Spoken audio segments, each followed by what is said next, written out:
What is going on, my broskiis? My name is Toadskii, back again here to bring you guys yet another One Piece Treasure Cruise video, and in today's video we're here to talk about this brand new Sugo-Fest that's going to be arriving here on Global as soon as the maintenance concludes.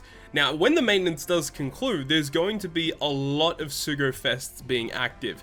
We had this one here, the Merry Sugo-Fest, which I did talk about in my just previous video where I talked about all of the additional news that's coming to Global. But then we've got this Sugo-Fest right here, the One Piece Anime Japanese 1000th episode celebration Sugo-Fest. We also have the celebration of the sync schedule Sugo-Fest, along with the superclass Dofi, Katakuri, as well as CP0 Lucci, Halloween Boa, Halloween Peruna. All of those characters are going to be in that Sugo-Fest. And then we have the Kizuna Clash Sugo-Fest, along with the Kaido and the lead performers, all debuting after the maintenance concludes. I believe so. Not all of them are listed here, but that should be what's going to be happening. But we want to talk about this banner right here, because this debuts a brand new batch to the game, as long as all of the other Sugo-Fests, of course. But this is one that we can talk about right now, because we actually have these step details, okay? So this Sugo-Fest, obviously debuting when the maintenance concludes, but it does actually go until January 22nd. So you've got a lot of time to think about whether or not you're going to be pulling on this Sugo-Fest. Now, one thing I can say straight off the bat is that this is not a banner that you should be pulling for. We're not even having a look at the steps yet, and I can already tell you that you don't want to be pulling on this banner. This is a regular batch, end of month Sugo-Fest that will come out that has a regular batch, regular rare recruits that are pullable on any other ticket moving forward, right? So just that alone, probably you should be avoiding it. However, the steps, I have had a quick look at them, they're not that great. Let's go ahead and jump into it though. It says that is a 10% chance for legends to appear, which means it is 2 times legend rate, but because it is 2 times legend rate, it means that there are 2 times more available legends in the banner itself, meaning that each individual character still is the same rate to pull, which is unfortunate, okay? The new Sugo-Fest exclusive double characters, Nami and Usopp, as well as Robin and Jinbe, have arrived as voiced characters. The new Sugo-Fest exclusive characters will be appearing in different parts of the Sugo-Fest. You got part 1 and part 2 for Nami and Usopp, part 1 and part 3 for Jinbe and Robin. And it says that the new Shinobu and Momonosuke, as well as Sober Mask, are here as regular rare recruit characters. These are characters that are pullable on any other banner moving forward as well, so keep that in mind. Also, try them out on the One Piece Anime Japanese 1000th episode celebration trial quest. Man, it's an absolute mouthful to say all that. And check their stats to get 5 rainbow gems from requests from Chopper Man missions by clearing the trial quest. That's actually pretty generous to give 5 rainbow gems for clearing a trial quest. That's crazy. You got part 1 though, which is going to be debuting as soon as the maintenance concludes until January 22nd. You got part 2, which starts on December 21st, and then you've got part 3, which starts on December 22nd. A little bit weird. I don't even know why they even decided to split the parts up in general. A little bit of a weird choice, but nonetheless, that's what's happening. And 10+1 rare recruit bonus perks and other characters will be different depending on the part. And let's go ahead and have a look at the actual steps here, okay? So this is for part 1 only. Look at how many steps here. The last wanted poster is either a legend or a rate boosted character. That is awful, dude. That is so many. The first 3 multis are a guaranteed legend or a rate boosted character.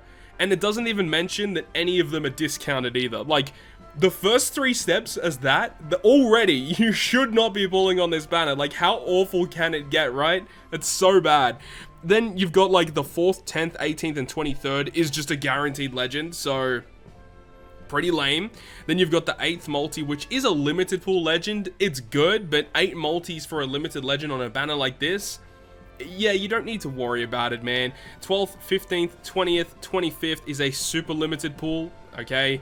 And then for part 2 and 3, it is a little bit different. The legend and rate boost step, they're slightly different there. And then you've got the guaranteed legend on those steps. You've got the limited pool legend on the 10th and the 20th pool. And then on the 30th multi on either part 2 or part 3, you're guaranteed to get one of the 2 brand new legends. Nami Usopp part 2, Jinbe Robin part 3. I can't suggest pulling here. It's just so bad. There is one redeeming quality about this Sugo-Fest, and that is the available legends, okay? So part 1, you're just having a look at this list. You've already got the 2 brand new legends, the debut legends, Robin, Jinbe, Nami, Usopp. You've also got Peruna and Boa Hancock, the 2 Halloween legends that global players don't have access to yet. CP0 Rob Lucci is here, as well as Reiju and Vivi, who just released on global as well. Then you've got Whitebeard vs Shanks, Bonnie, Asa Kaino. Like, you've got some pretty good legends available there, but look, that's a lot of available legends on part 1. I believe typically it's 30 legends on part 1, and then parts 2 and 3 are reduced to 20.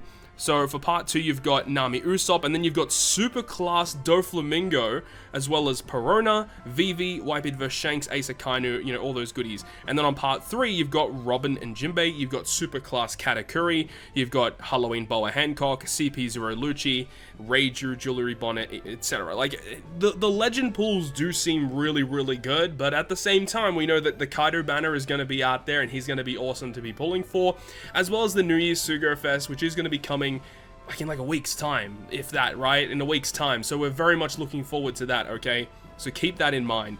You also have your other rare recruit characters, which there's a pretty good array of rare recruit characters here. Shinobu Momonosuke, Sobermask, Shirahoshi, Bonnie, which are the 2 Halloween rare recruit characters, which we didn't have access to. Stussy from CP0 as well, another character that came out with CP0 Lucci. You've got Black Maria from the Yamato batch, Koala from the Summer batch, Rockstar from the Wanks batch, pretty good. And then obviously some 4-star characters as well.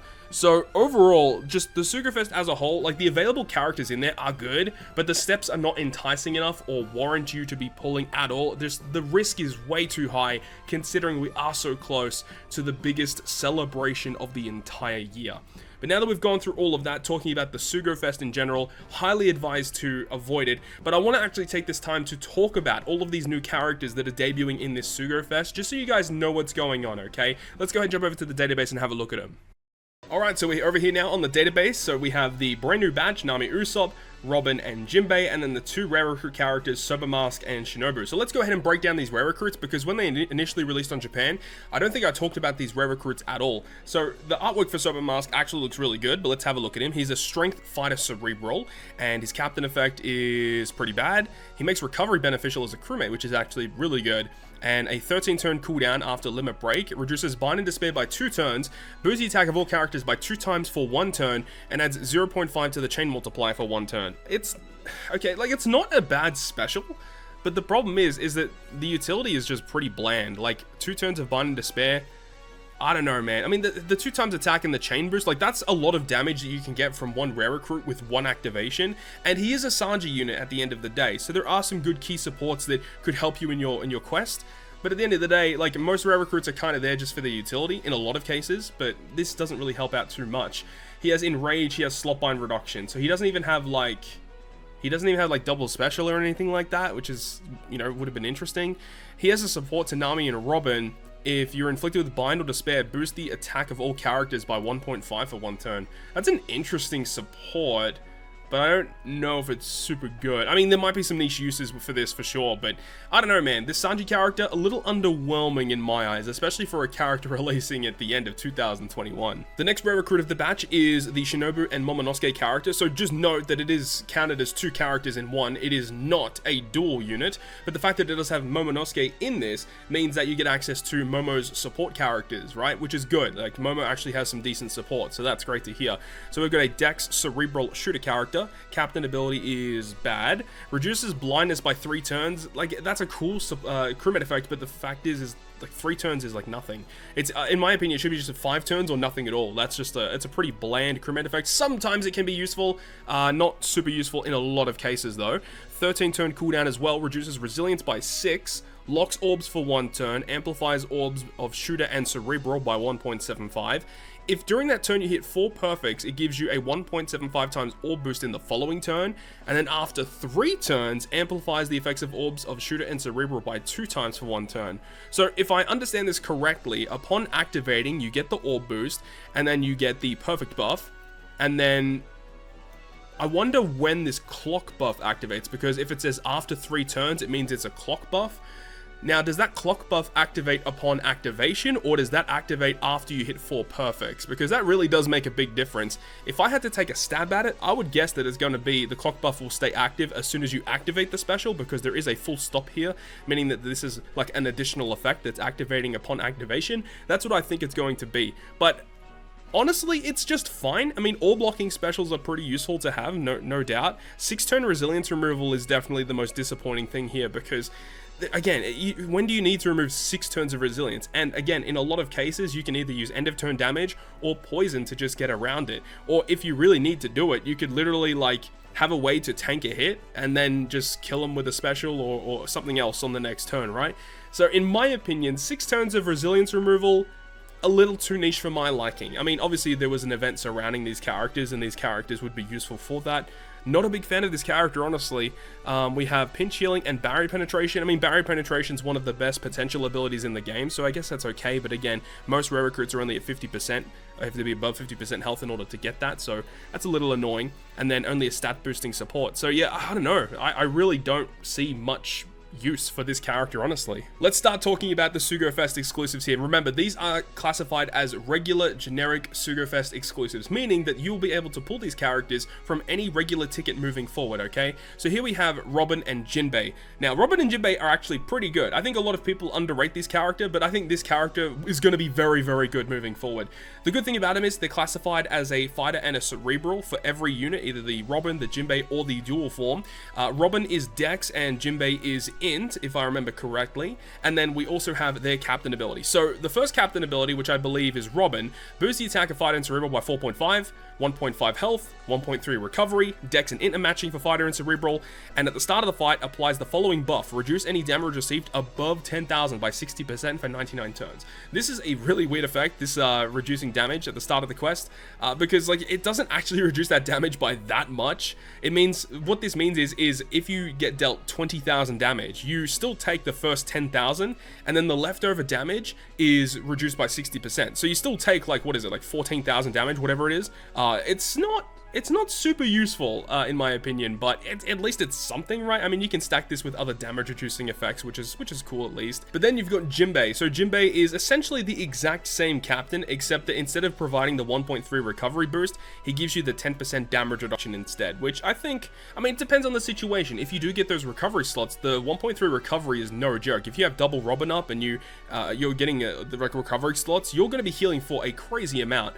And then if you're about to take damage, you know, you just have Jinbe up instead. So it's kind of cool. And obviously in their dual form, they basically get the best of both worlds. You get the damage reduction, you get the recovery, and it's a 5 times boost instead of the 4.5. So overall, Captain effect is it's acceptable for fighter and cerebral units. Really good crewmate effect of resisting their own special reverse completely. Love that. And then their swap effect, okay? So they change adjacent slots into matching and give you 15% damage reduction. It's not bad. I mean, adjacent slots matching for a swap is nice, just giving a lot of slots. Make sure to put them in the middle row for the most effectiveness with their swap effect. And then their super swap only takes 5 swaps, which is okay, and it changes adjacent slots into matching, reduces damage received by 70% for 1 turn, and you get a 3000 heal.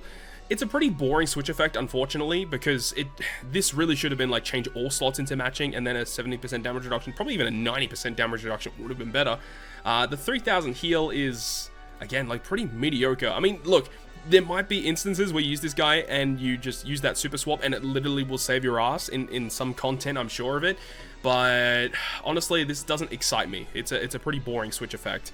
And then you got their special ability, which is the best part of this unit. 13 turn cooldown with the expansion, reduces Threshold and Rainbow Shield by 6 turns, and also reduce 6 turns of attack down, and then reduce all specials by 2 turns, and then boost the base attack of all characters by 1000 for 1 turn. And of course, they fuse into their dual form for 3 turns.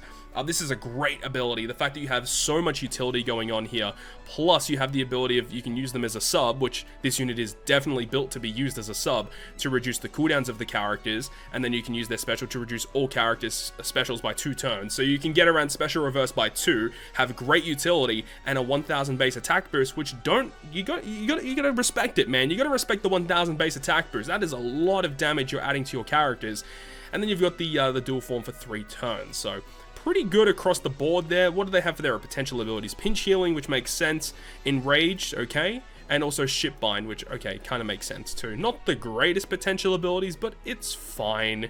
So that is the breakdown of the Jinbe and the Robin character. Definitely the better of the two, at least in my opinion. So without further ado, let's go ahead and talk about the next joke of a Sugo-Fest exclusive. Now look, calling them a joke may have been a bit harsh, but in my opinion, I think that this is one of the wackiest Sugo-Fest exclusive characters that they've come up with in a really long time. I really hope that the New Year's character or characters are not this wacky, but let's go ahead and get into it. So we have the Usopp and Nami. So Nami and Usopp, we have Nami first, who is a cerebral free spirit. You got Usopp, who is cerebral shooter, and in their combined form they are also cerebral shooter, Nami being strength, Usopp being a psi unit, and their captain ability of Nami, boosting the attack of shooter, cerebral, and free spirit by 4.25, 1.3 health, and has a chance to delay all enemies by 1 turn based on the damage dealt in the previous turn. So shout out to my man V1 Katakuri.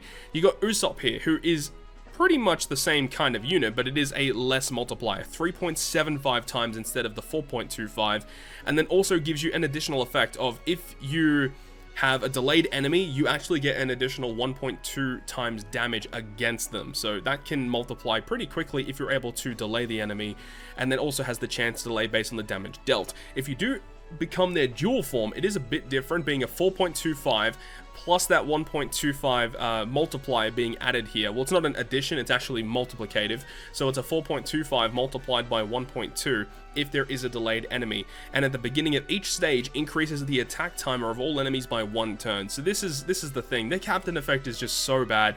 This effect of delaying, or this is not classified as a delay. If it was, this character would be pretty broken. But the fact that this is only on their dual captain is such a shame. It would have been nice if this was at least on Usopp, right? So if you have at least one of your captains being Usopp, as soon as you enter a stage, if they're on a 2-turn cooldown, they automatically get clicked up to a 3-turn cooldown. As I said, doesn't classify as a delay, but it gives you an additional turn to potentially provide that delay via their effect, where if they do a certain amount of damage, they can delay the enemy. So this is where this character has a couple of flaws, right? Captain ability alone, not the best in my opinion, but you know, you're gonna do 5 million damage to get the guaranteed delay through debuff protection, even 3 million.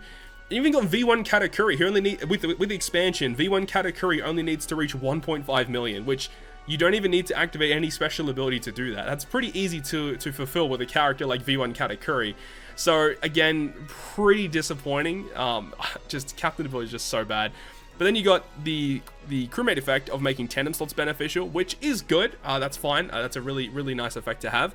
Their swap effect reduces special bind on themselves completely, bind and despair by 1, own orb to matching, and boost attack against delayed enemies by 1.5 for 1 turn. Remember that this effect of boosting attack against delayed enemies does not like override this or anything. Like, you can actually stack this effect in their captain and their swap effect, which is the coolest thing about it.